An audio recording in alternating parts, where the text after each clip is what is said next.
Welcome to Power Play India. Don't forget to like, share and subscribe for more content. नमस्कार दोस्तों, power play India पर आपका स्वागत है। इमेजिन करिए एक ऐसा इंडिया जो दुनिया के रूल्स फॉलो नहीं करता बल्कि नए रूल्स लिखता है। आज हम डिकोड करेंगे इंडिया की नई ट्रेड स्ट्रेटजी। पिछले 5 सालों में इंडिया ने ग्लोबल ट्रेड में ऐसे मूव्स चलाए जो 1947 के बाद हमने कभी नहीं देखा। चाहे वो यूके हो, ऑस्ट्रेलिया हो या यूएई, हमारा फोकस अब सिर्फ बिजनेस नहीं बल्कि जियोपॉलिटिक्स और सिक्योरिटी भी है। इस वीडियो के एंड तक आप समझ जाएंगे कि कैसे एफटीएज यानी फ्री ट्रेड एग्रीमेंट्स इंडिया के विजन 2047, भारत के विकसित भारत 2047 का सबसे पावरफुल हथियार बन गए हैं।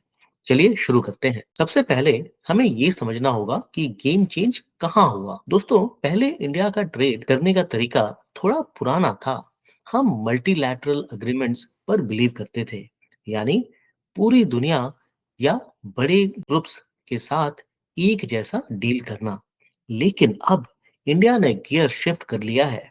अब हमारा फोकस है हाई क्वालिटी बाइलैटरल एफटीएज। एफटीए का मतलब फ्री ट्रेड एग्रीमेंट। इसका मतलब क्या है? हम अब भीड़ में नहीं भाग रहे हैं। हम सिर्फ उन ट्रस्टेड पार्टनर्स को चुनते हैं जिनके साथ हमारी फ्रीक्वेंसी मैच होती है, जैसे यूएई, ऑस्ट्रेलिया और यूके। ये सिर्फ पैसा कमाने के लिए नहीं है, ये हमारी नेशनल सिक्योरिटी और इंडस्ट्रियल गोल्स को पूरा करने के लिए है। हर कहानी में एक टर्निंग पॉइंट होता है। इंडियन ट्रेड हिस्ट्री में वो दिन था नवंबर 2019। इंडिया ने आरसीईपी यानी regional comprehensive economic partnership join करने से साफ मना कर दिया। आरसीईपी एक चाइना लेड ग्रुप था। इंडिया को डर था कि अगर हमने साइन किया तो चाइना सस्ते गुड्स की डंपिंग शुरू कर देगा, यानी इतना सस्ता माल भेजना कि हमारी डोमेस्टिक इंडस्ट्री ही खत्म हो जाएगी। खासकर हमारी डेयरी फार्मर और स्टील इंडस्ट्री खतरे में थे। सरकार ने रियलाइज किया कि बिना प्रिपरेशन के दरवाजे खोलना सुसाइड होगा, इसलिए हमने नो कहा और वहीं से शुरू होती है फेज 4 स्ट्रेटजी, एक नई शुरुआत। तो आखिर हम यहाँ तक पहुंचे कैसे? इस जर्नी को हम 4 फेजेस में बांट सकते हैं। फेज 1 था हमारा कॉशियस स्टेप्स। पहले हम डरते थे, सिर्फ नेबर जैसे श्रीलंका के साथ छोटे डील्स करते थे। फेज 2 में हमने लुक ईस्ट की पॉलिसी अपनाई, जापान और कोरिया के साथ डील्स किए। ट्रेड तो बढ़ा पर हमारा नुकसान ज्यादा बढ़ा, क्योंकि हमारे पास बेचने को कम और खरीदने को ज्यादा था। फेज 3 में डिफेंसिव पर आते हैं। आरसीईपी से एग्जिट लेना इसी डिफेंसिव माइंडसेट का हिस्सा था। और फेज 4 यानी आज का भारत, ये है रिसर्जेंस। अब हम डिफेंसिव नहीं हैं, अब हम एग्रेसिव हैं पर सेलेक्टिव हैं। हम वही डील्स कर रहे हैं जो मेक इन इंडिया को सूट करे।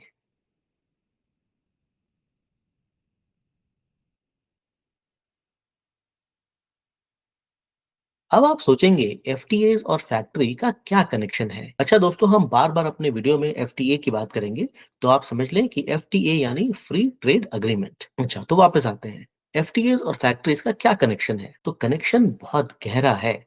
सरकार ने पीएलआई स्कीम, पीएलआई मतलब production linked incentive scheme, launch की ताकि भारत में गुड्स बन सकें। रिजल्ट क्या हुआ? पिछले 10 सालों में मोबाइल प्रोडक्शन 28 गुना बढ़ गया है। लेकिन दोस्तों, अगर हम इंडिया में फोन्स बनाएंगे तो उन्हें बेचेंगे कहाँ? हमें फॉरेन मार्केट चाहिए। यहाँ आता है एफटीएस। एफटीएस फॉरेन बॉर्डर्स पर टैक्स यानी टैरिफ्स हटाते हैं ताकि हमारा मेड इन इंडिया माल दुनिया भर में कॉम्पिटिटिव हो सके। सिंपल लॉजिक है, make in India needs market access. चलिए रिजल्ट देखते हैं। सबसे बड़ा एग्जांपल है इंडिया और यूएई का डील। आप यकीन नहीं करेंगे, ये डील रिकॉर्ड 88 डेज में फाइनल हुआ।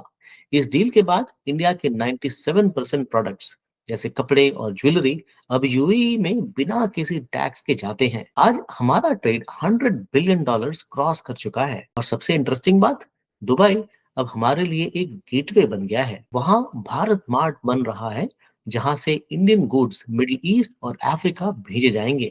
ये होती है स्मार्ट स्ट्रेटजी। दूसरा सक्सेस स्टोरी है ऑस्ट्रेलिया। ये डील अलग क्यों है? क्योंकि ऑस्ट्रेलिया के पास वो है जो हमें फ्यूचर के लिए चाहिए, जैसे critical minerals, lithium, cobalt, metallic ores, ये सब बैटरीज और इलेक्ट्रिक व्हीकल्स बनाने के लिए बहुत जरूरी है। इस डील से इंडिया को इन मिनरल्स पर जीरो ड्यूटी एक्सेस मिला है। इसके अलावा इंडियन स्टूडेंट्स को वहाँ स्टेम यानी जो साइंस और टेक्नोलॉजी पढ़ रहे हैं, उन्हें पोस्ट स्टडी वर्क वीजास मिले हैं। यहाँ तक कि इंडियन योगा इंस्ट्रक्टर और शेफ्स के लिए भी वहाँ स्पेशल कोटा रखा गया है। यानी गुड्स के साथ साथ हमारा टैलेंट को भी एक्सपोर्ट किया जा रहा है। अब बात करते हैं उस डील की जो अभी हेडलाइंस में है, इंडिया यूके एफटीए। इससे 2025 का सबसे कॉम्प्रिहेंसिव डील, सबसे बड़ा डील और सबसे इम्पैक्ट वाला डील कहा जा रहा है। इसमें इंडिया की सबसे बड़ी जीत है सोशल सिक्योरिटी। पहले इंडियन प्रोफेशनल्स जो यूके में काम करते थे, उन्हें वहां सोशल सिक्योरिटी टैक्स देना पड़ता था। इसका बेनिफिट उन्हें वापस आने पर नहीं मिलती थी। इस नए डील में यानी डबल कंट्रीब्यूशन कन्वेंशन से इंडियन कंपनीज और वर्कर्स के 4,000 करोड़ हर साल बचेंगे। साथ ही इंडिया ने पहली बार सोर्स कोड ट्रांसफर के खिलाफ प्रोटेक्शन ली है, जो हमारे आईटी सेक्टर के लिए बहुत बड़ी बात है। लेकिन दोस्तों, ट्रेड डील्स में सब कुछ यस बोलना नहीं होता। कभी कभी नो बोलना ज्यादा जरूरी होता है। इंडिया न्यूजीलैंड डील इसका एक परफेक्ट एग्जांपल है। न्यूजीलैंड डेयरी प्रोडक्शन में जायंट है, बहुत बड़ा डेयरी प्रोडक्शन है उनका। अगर हम दूध मिल्क पर ड्यूटी हटा देते तो हमारे 80 मिलियन डेयरी फार्मर्स बर्बाद हो सकते थे। इसलिए इंडिया ने अपनी रेड लाइंस ड्रॉ की। हमने मिल्क पर टैक्स कम नहीं किया, हमने एक स्मार्ट सिस्टम यूज किया जिसे कहते हैं TRQ यानी टैरिफ रेट कोटा। हमने कहा हम सिर्फ तभी आपके फ्रूट्स जैसे कीवी आने देंगे जब इंडिया में सीजन नहीं होगा। बदले में न्यूजीलैंड ने $20 बिलियन का इन्वेस्टमेंट का वादा किया है। इसे कहते हैं फार्मर्स फर्स्ट पॉलिसी। पहले ट्रेड डील्स का मतलब होता था सामान का लेना देना, लेकिन नया इंडिया अपनी सर्विसेज बेचना चाहता है। हमारी इकोनॉमी का 55% हिस्सा यानी आधे से भी ज्यादा सर्विसेज सेक्टर है। इसलिए नए एफटीएस में हम वीजा और प्रोफेशनल मोबिलिटी पर जोर दे रहे हैं। एग्जाम्पल ले लीजिए, ओमान सीईपीए में पहली बार इंडियन ट्रेडिशनल मेडिसिन आयुष को मार्केट एक्सेस मिला है। अब हमारे आयुर्वेदा डॉक्टर्स, नर्सेज और इंजीनियर्स आसानी से इन देशों में जाकर काम कर सकते हैं। हम अपने डेमोग्राफिक डिविडेंड यानी जो यूथ पावर को ग्लोबल एसेट बना रहे हैं। अब थोड़ा जूम आउट करते हैं और जियो पॉलिटिक्स के बारे में बात करते हैं। इंडिया सिर्फ डील साइन नहीं कर रहा है, रास्ते बना रहा है। इंट्रोड्यूस कर रहा हूं IMEC, India middle east Europe economic corridor. ये कॉरिडोर इंडिया से शुरू होकर यूएई, सऊदी अरेबिया होते हुए यूरोप तक जाएगा। इससे शिपिंग टाइम 40% कम हो जाएगा। लेकिन इसका असली मकसद क्या है? ये चाइना के जो BRI है, बेल्ट एंड रोड इनिशिएटिव का जवाब है। ये एक सेफ और ट्रांसपेरेंट रास्ता है जो सुएज कनाल पर हमारी डिपेंडेंसी कम करेगा।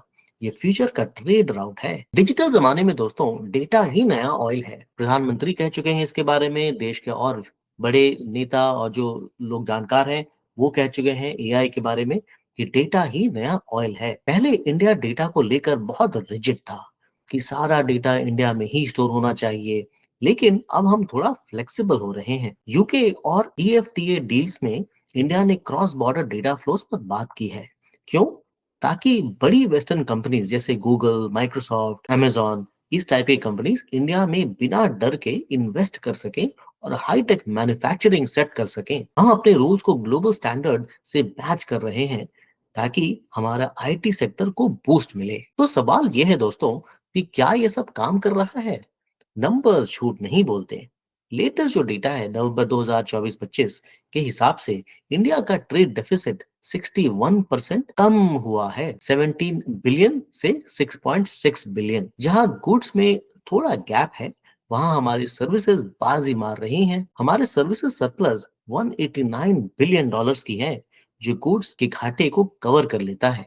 फार्मा एक्सपोर्ट्स 20% बढ़े हैं, यानी इंडिया सच में फार्मेसी ऑफ द वर्ल्ड बन गया है। दोस्तों, पुराने इंडिया एक किले की तरह था जो अपने दरवाजे बंद रखता था ताकि कोई अंदर ना आ सके। नया इंडिया एक इंटरनेशनल एयरपोर्ट जैसा है, हाई सिक्योरिटी के साथ, लेकिन पूरी दुनिया से कनेक्टेड। अब हम दुनिया के रूल्स फॉलो नहीं कर रहे, हम रूल्स शेप कर रहे हैं। हम ग्लोबल साउथ की आवाज हैं और वेस्ट के ट्रस्टेड पार्टनर हैं।